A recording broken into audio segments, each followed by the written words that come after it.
नवंबर 2025 में मर्सर और मेटल, दो एचआर कंपनीज ने मिलकर 10 लाख स्टूडेंट्स अक्रॉस 2700 कैंपसेस पे एक टेस्ट रचा। वो टेस्ट बहुत सिंपल था।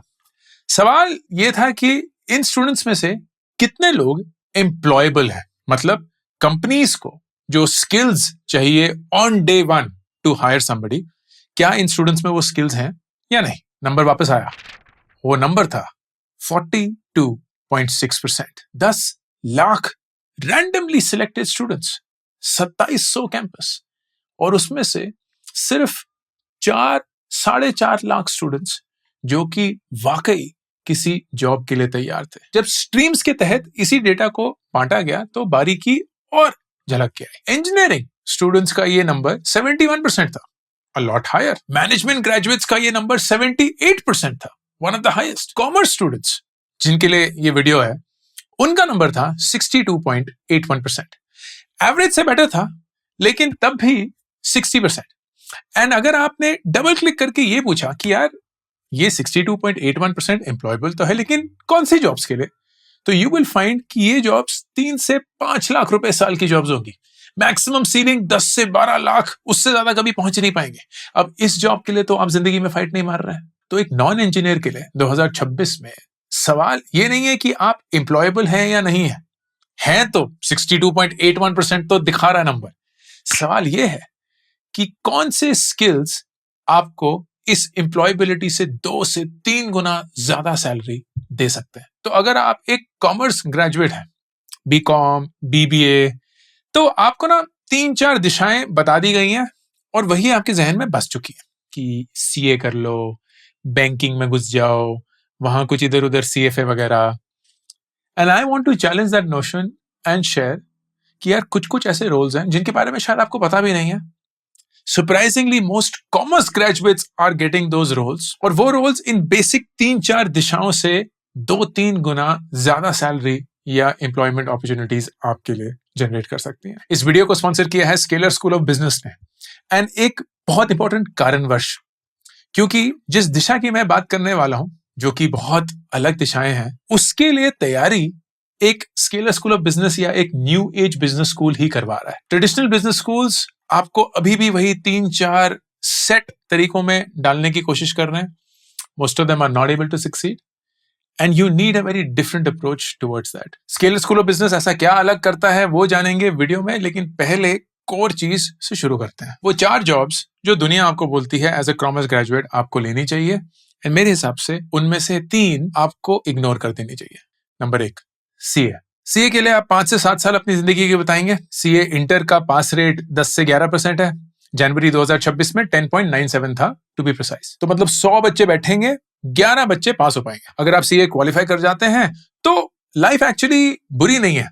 Average placement around 12.5 to 13 lakhs की है as per the placement reports of 2025। Highest domestic offer करीब 27 लाख का था, और एक क्वालिफाइड सीए भारत में 5 साल के एक्सपीरियंस के बाद can be easily earning between 15 to 25 lakhs, perhaps even more. CA में actually problem नहीं है. It's one of the better approaches even in 2026 for a commerce graduate.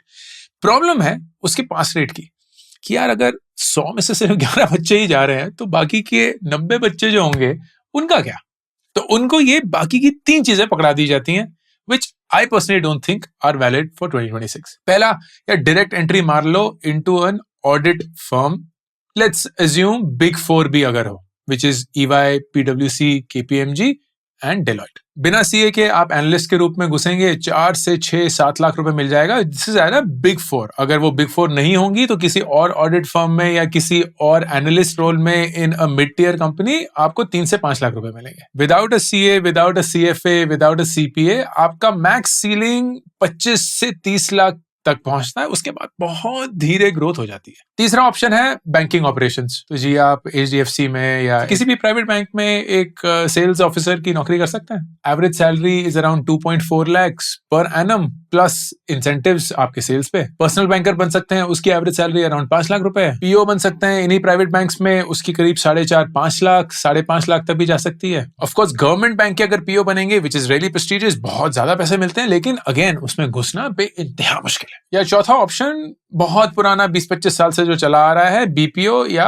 Customer operations. तो जी जेनपैक ज्वाइन कर लो, WNS ज्वाइन कर लो, Accenture ops join कर लो। Entry 2.5 से 3.5 लाख रुपए साल की। 5 साल के अंदर आप टीम लीडर बन जाएंगे, 5 से 7 लाख रुपए कमा रहे होंगे, और 10 साल के बाद 8 से 10 लाख, 12 लाख रुपए, मोटा मोटा। सो अगर आप इन चारों को जोड़ते हैं, CA is the only one which I personally feel stands out. बाकी 3 जो है ना, वो ऑलमोस्ट घिसे पिटे ऑप्शंस हैं जो आप पे थोप दिए जाते हैं, because it's felt like commerce graduates के बाद और कोई ऑप्शन होना नहीं चाहिए, या है ही नहीं ना। I don't want to paint a really sorry sad picture, क्योंकि इन चारों इंडस्ट्रीज में भी, इनफैक्ट सीए को अगर हटा भी दें, बाकी की 3 में भी, there are people who have really crushed it. बहुत बढ़िया से नाम कमाया है, बहुत अच्छे से सैलरीज भी कमा रहे हैं, बहुत अच्छे रुतबे पे पहुंचे हैं।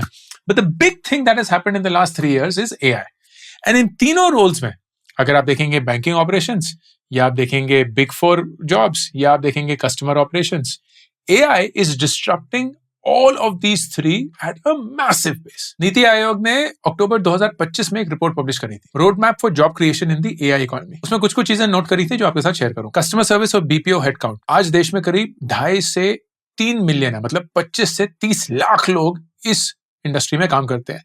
That is expected to fall to 18 lakh लोग बाय 2031। एनालिटिक्स इंडिया मैगजीन है, वो तो और भी अग्रेसिव है, वो बोल रही है कि करीब 4 मिलियन लोग एम्प्लॉयड है आज, 2030 तक ये 1 ही मिलियन रहेंगे। डेटा एनालिटिक्स में भी सेम ट्रेंड दिख रहा है, because a lot of the number crunching can be done by AI. Banking operations is reducing a lot, क्योंकि बैंक ब्रांच लोगों ने जाना बंद कर दिया है। Digitally, technology wise people can access a lot of services, तो अब फेस टू फेस इंटरेक्शन इतनी जरूरत नहीं पड़ती है, पड़ती भी है तो it is in tier 2 cities, in rural setups, not in urban setups, तो वहां सैलरी और भी कम होगी। So it is a big engine that is creating a lot of pressure on these 3 industries, these 3 specific jobs. तो अगर ये नहीं तो क्या और? And I want to show a different world to commerce graduates today and help them see what they could consider in 2026. Number 1, growth marketing. Growth marketing क्या होती है? Every startup needs growth because that's the foundation of being a startup. एक startup और एक funded नहीं बोलूंगा, एक well established company के बीच का जो अंतर होता है वो सबसे ज्यादा होता है ग्रोथ रेट। एक वेल एस्टेब्लिश्ड कंपनी थोड़े से रिस्क कम लेती है, थोड़े से प्रोसेस ज्यादा हो चुके हैं, थोड़ी सी स्टेबिलिटी आ चुकी है, तो वो धीरे धीरे चलता है। लेकिन एक स्टार्टअप में जज्बा अलग है, उन्हें पता है यार हारने के लिए तो कुछ रखा ही नहीं है, जीतने के जीतने ही है, तो they will grow a lot, they will hustle, they will find hacks, तो वो ग्रोथ मार्केटिंग करेंगे, अपने ऐप डाउनलोड के लिए वो ग्रोथ मार्केटिंग करेंगे, अपने ब्रांड्स के लिए वो ग्रोथ मार्केटिंग करेंगे, अपने डीलर्स के लिए, अपने वेंडर्स के लिए। they will essentially deploy a lot of tactics to figure out कि कैसे बिजनेस ग्रोथ हासिल हो सकती है, even if it's short term, because it will give them a lot of firepower to go and run the long term journey. Now these roles are picked up by a lot of commerce graduates.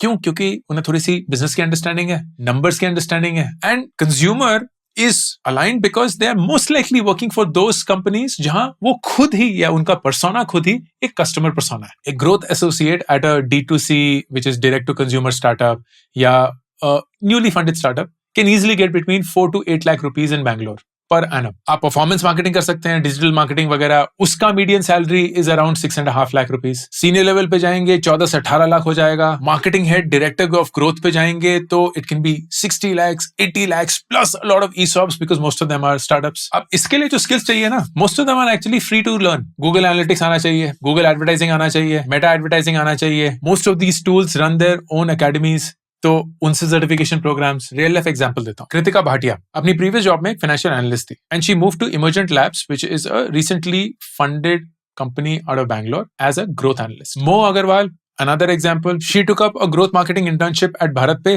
which got her a full time job. It was at a B2B SaaS firm in a role जिसके बारे में मैं अभी बात करूंगा। Notice करिए दोनों ने without an engineering degree, without a CAT score ये पिवट मारा। Second role, the founders office role. ये क्या रोल है? बड़ा ही इंटरेस्टिंग रोल है। एक founder, let's say me or anybody else who's running a startup, उनको बहुत सारे काम करने होते हैं, एक टाइम पे कोई मार्केटिंग का भी प्रोजेक्ट चल रहा होगा, कोई हायरिंग का भी प्रोजेक्ट चल रहा होगा, कहीं नई बिजनेस एंट्री का प्रोजेक्ट चल रहा होगा, कहीं कोई बिजनेस क्लोजर का प्रोजेक्ट चल रहा होगा, कहीं ऑपरेशंस का कोई प्रोजेक्ट चल रहा होगा, कहीं सेल्स का कोई प्रोजेक्ट चल रहा होगा. And you need smart people to manage these projects data के हिसाब से, प्रोजेक्ट टाइमलाइंस के हिसाब से, getting the team aligned and ensuring कि जब वो कोई प्रेजेंटेशन करें to the founder, they are ready with the data, with the results, with the next steps. ये सारा काम इंटेलेक्चुअली बहुत हैवी है. फाउंडर अकेला तो नहीं कर सकता, एआई भी नहीं कर सकता, because it requires a lot of judgement, a lot of people work, a lot of coordination. So that's where a founders office is created. एक ऐसा ऑफिस जो फाउंडर के लिए डायरेक्टली काम करता है. And they will pick up projects that are being managed directly by the founder or are most important for the founder.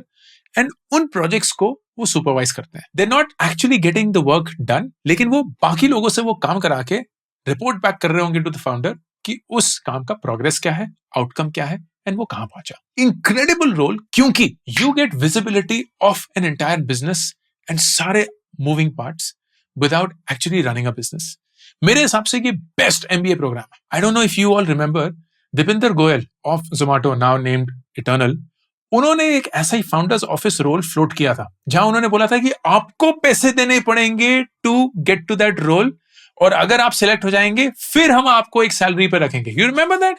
बहुत famous हुआ था, बहुत पॉपुलर हुआ था. And he had said, which I completely agree with, कि यार इससे बढ़िया एमबीए प्रोग्राम ना कोई एमबीए स्कूल नहीं दे सकता, क्योंकि आप उस 1-1.5 साल में जितना बिजनेस के बारे में सीख जाओगे directly working with the founder, कोई और बिजनेस स्कूल आपको इस लेवल की प्रैक्टिकल नॉलेज नहीं दे पाएगा. फाउंडर्स ऑफिस की ग्लासडोर के हिसाब से मीडियन सैलरी 14 लाख रुपए साल की है. 3 to 5 years के बाद इसकी ग्रोथ ट्रेजेक्टरी क्या होती है? You either become chief of staff, मतलब एक तरीके से you are managing the entire founder propaganda तो गलत वर्ड हो गया आजकल की दुनिया में, बट एजेंडा.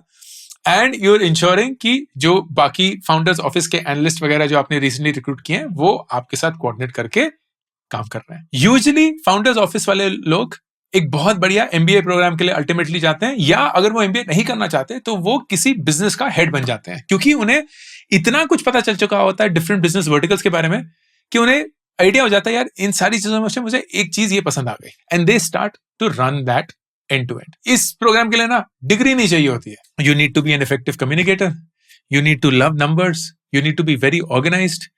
तो स्किल्स तो ये सारे आप फ्री में सीख ही सकते हैं, या अगर आपकी फितरत ही ऐसी है तो आपको ये रोल मिल भी सकता है.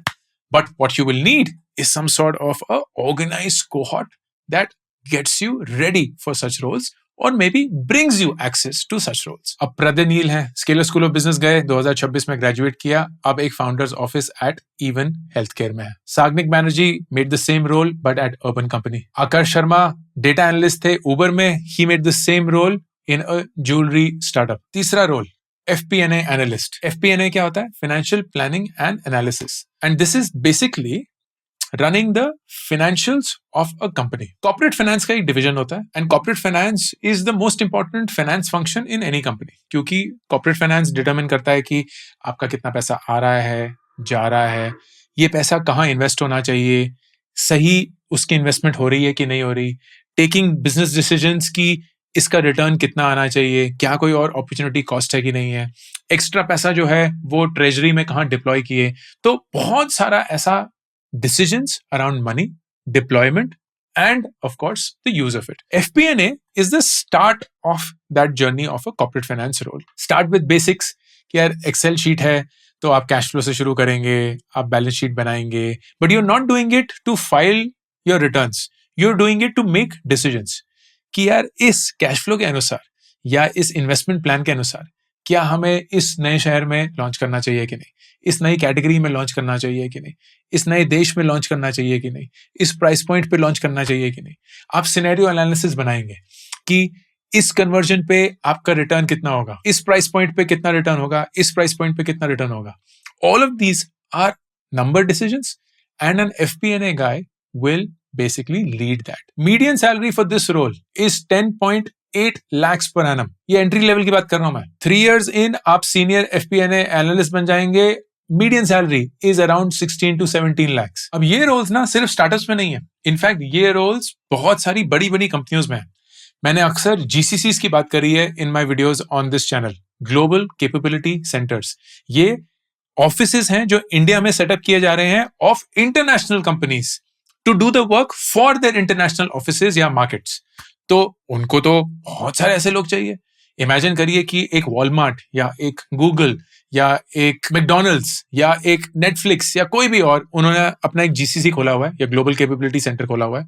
वो अपने होम मार्केट यूएस के लिए काम कर रहे हैं and they have FPNA analyst that they have hired, क्योंकि वहां जो डिसीजंस लिए जा रहे हैं उसका जो ग्राउंड वर्क है, जो फाउंडेशन है, जो एक्सेल की फंडामेंटल डिसीजन मेकिंग मॉडल्स हैं, वो इंडिया में बन रहे हैं and FPNA analyst are making that happen. अब इसके लिए आपको एडवांस एक्सेल सीखना पड़ेगा, आपको बहुत सारे डेटा टूल सीखने पड़ेंगे, वो टैब्लू हो गया, पावर बीआई हो गया, if you understand Python R और भी बढ़िया है। लेकिन ये सब कुछ फ्रीली अवेलेबल है। चौथा रोल बड़ा इंटरेस्टिंग है and newly emerge, category management. Category management क्या होता है? You will see e commerce में या क्विक कॉमर्स में भी there is a very important role in that called category management, क्योंकि ये ई कॉमर्स या क्विक कॉमर्स कैटेगरीज पे ऑपरेट करते हैं। What are categories? Food is a category, drinks would be a category, food के अंदर भी सब कैटेगरीज होंगी, snacks will B a category, dairy will be a category, package food will be a category, consumables या edibles, oil, वो सब एक category होगी या सब कैटेगरी होगी। तो इसके ओनर होते हैं एंड इन ओनर्स का क्या काम होता है? सबसे पहले तो सप्लाई पूरी सोर्स करना, कौन कौन से वेंडर्स हैं जहां से आपको तेल मिल सकता है, क्योंकि 1000 तरीके के तो तेल ही है। दूसरा प्राइस पॉइंट, तीसरा ऑर्डरिंग, कितने बल्क में, फिर चौथा distribution at the different warehouses या द डार्क स्टोर जो ऑपरेट करते हैं या जो वेयर हाउसेज ई कॉमर्स में है।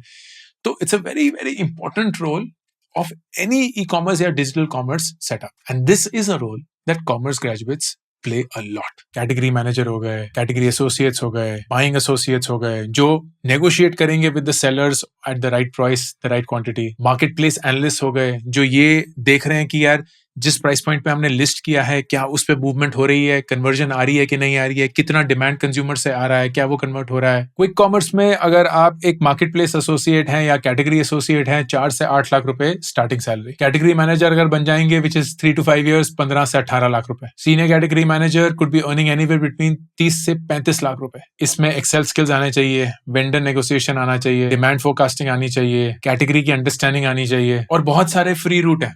आप Amazon सेलर के मार्केट प्लेस पे जाके उनकी एकेडमी से पढ़ सकते हैं, फ्लिपकार्ट का एक सेलर हब है, वहां सीख सकते हैं। उत्तरा जो एक एसएसबी की स्टूडेंट है, she move to a programme management role at Blinkit. Megha Agarwal, वो एक digital marketer 3, she is now a category manager at Scapia. Different industries हैं, डिफरेंट फंक्शंस हैं, लेकिन द रूट और the method actually worked for them. Number 5, brand management. Brand management एक ऐसा role है जो आपके मम्मी पापा को पता होगा, क्योंकि एक टाइम पे ना ये बहुत इन डिमांड रोल था, फिर कहीं मैनेजमेंट कंसल्टिंग, इन्वेस्टमेंट बैंकिंग के तहत डूब सा गया, अब वापस इमर्ज हो रहा है। अगर आप किसी भी टॉप बिजनेस स्कूल में जाते, let's say early 2000s, the top role there was a management trainee at a big FMCG company. तो HUL आएगा, day 1 पे मैनेजमेंट ट्रेनीज उठाएगा और लोग पागल हो जाते थे।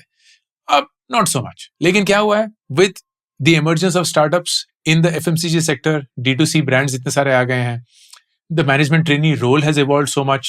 Digital इतना important हो चुका है for FMCG companies that this is now resurfacing and becoming really exciting. Brand manager roles, median salary 14 lakh रुपए. 5 years in, you could be earning anywhere between 15 to 22 lakhs. Group brand manager, senior brand manager 50 से 80 lakh even upwards. इसके लिए आपको marketing आनी चाहिए, consumer persona क्या समझते हैं वो आना चाहिए, brand strategy frameworks, the ability to write brand guidelines, copy. Again बतेरे फ्री कोर्सेज पड़े हुए हैं यूट्यूब पे across all platforms which will give you a good entry into brand marketing या ब्रांड मैनेजमेंट। तो नेट क्या चल रहा है? हमारे कुछ डिफॉल्ट ऑप्शंस थे एज अ कॉमर्स स्टूडेंट। 10 साल की मेहनत के बाद अगर हम सीए होंगे तो 35 से 40 लाख रुपए कमा रहे होंगे। बिग 4 में नॉन सीए रोल कर रहे होंगे तो करीब 25 लाख रुपए कमा रहे होंगे। ब्रांच की बैंकिंग कर रहे होंगे तो करीब 20 लाख। बीपीओ शीपीओ कर रहे होंगे तो 10 से 12 लाख। वहीं अगर हम ग्रोथ मार्केटिंग कर रहे होंगे तो 35 से 60 लाख रुपए हो सकते हैं। एफपीएनए 30 से 50 लाख। फाउंडर्स ऑफिस 10 साल के अंदर 1 करोड़ से भी ज्यादा हो सकता है,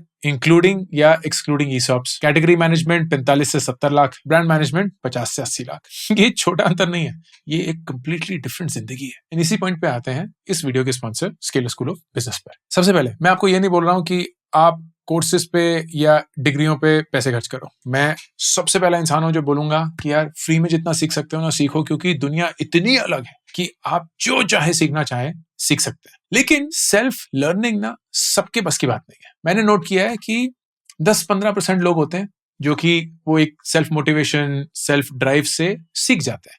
वो यूट्यूब पे घंटों बैठे रहेंगे, नोट्स बनाएंगे, सब कुछ कर लेंगे, एक डिसिप्लिन रूप से कंप्लीट कर लेते हैं। बाकियों का क्या, बाकियों को ना एक तरीका का एक्सटर्नल प्रेशर चाहिए, एक स्केड्यूल चाहिए, एक एनवायरनमेंट ऐसा चाहिए जहां उन्हें बोला जाए या ये करना है, इतनी मेहनत करनी है। क्योंकि ऐसा नहीं है वो मेहनत नहीं करना चाहते, लेकिन दिशा या एक तरीके की अथॉरिटी उनको गवर्न नहीं कर रही है। उनके लिए ये ऑप्शन बढ़िया है, क्योंकि एसएसबी जैसे स्कूल्स ना नॉलेज नहीं दे रहे हैं। नॉलेज तो आजकल फ्री हो चुका है, उसकी इतनी वैल्यू नहीं है। They're giving you exposure, they're giving you a schedule, they're giving you an environment, they're giving you structure. सबसे पहली चीज, उनका जो एडमिशन है वो कैट, शैट, मैट, जीमैट इन सब पे नहीं है। It's profile based. आपकी कहानी क्या है, आपके इनिशिएटिव्स क्या हैं, आपने क्या क्या सीखा है, क्या क्या किया है, उस पे निर्भर करता है आपका एडमिशन। 18 महीने का full time post graduate program in management and AI Bangalore में बेस्ड है, तो लोकेशन भी चेक। 10 on 10। फोकस सिंपल है, करने से सीखा जाता है। एंड अल्टीमेटली ये जो सारे न्यू एज रोल्स हैं, इसमें आपको एंट्री देनी है। स्टूडेंट्स खुद के स्टार्टअप चलाते हैं, सीखते हैं how to get things done, how do you really implement everything that you're learning in the classroom, and they're guided by leaders who have run businesses and have been responsible for them. तो Uber से आपकी faculty होगी, McKinsey से होगी, BCG से होगी। Alumni की मैंने बात करी थी वीडियो में। None of them are engineers. None of them went to IIMs. None of them went to IITs. वो एक ऐसे प्रोग्राम में घुसे जो 18 महीने का था। वहां उन्होंने बिजनेस स्किल्स सीखे, उन स्किल्स को अप्लाई किया और एक ऐसी नौकरी पाई जो नॉर्मल बीकॉम पाथ से 2 से 3 गुना ज्यादा देती है। एसएसबी अकेला नहीं है, ऐसे बहुत सारे स्कूल्स हैं। तो मेरी रिकमेंडेशन पे मत जाइएगा, लेकिन ये ध्यान रखिएगा कि जो 4-5 गिने चुने आपको पाथ दिखाए गए हैं ना, उससे बहुत ज्यादा बड़ी दुनिया है। Please make a decision based on awareness, not ignorance. अगर आप अप्लाई करना चाहते हैं, स्कॉलरशिप्स अप टू 50% अवेलेबल है। लिंक पिन कमेंट और डिस्क्रिप्शन में। फ्री का भी पाथ बता दूं, क्योंकि वो स्टार्टिंग पॉइंट होना चाहिए। ग्रोथ मार्केटिंग करनी है अगर तो Google skill shop, Meta blueprint आज ही रात को शुरू करिएगा। एफपीएनए करना है तो CFI का एक कोर्स इस वीकेंड शुरू करिए। फाउंडर्स ऑफिस चाहिए तो किसी फाउंडर को कोल्ड ईमेल करिए, बोलिए मैं फ्री में भी इंटर्नशिप करने के लिए तैयार हूं, मुझे आपके अंडर सीखना है। कैटेगरी मैनेजमेंट करनी है तो Amazon सेलर हब पे जाइए या फ्लिपकार्ट सेलर हब पे जाइए, सब कुछ अच्छे से सीखिए। ब्रांड मैनेजमेंट करना है तो ओगिलवी की किताबें पढ़िए, मार्क रिटसन की किताबें पढ़िए और अपने फेवरेट ब्रांड के लिए एक ब्रांड कॉपी लिखिए और उनके ब्रांड मैनेजर को ईमेल कर दीजिए। हाँ, अगर ये सारी जर्नी आपको गाइडेंस और एप्लीकेशन के तहत चाहिए तो you can consider something like SSB या अंकुर वारिकू का ऑफिशियल यूट्यूब करियर चैनल। और मैं हूं अंकुर वारिकू, साइनिंग ऑफ।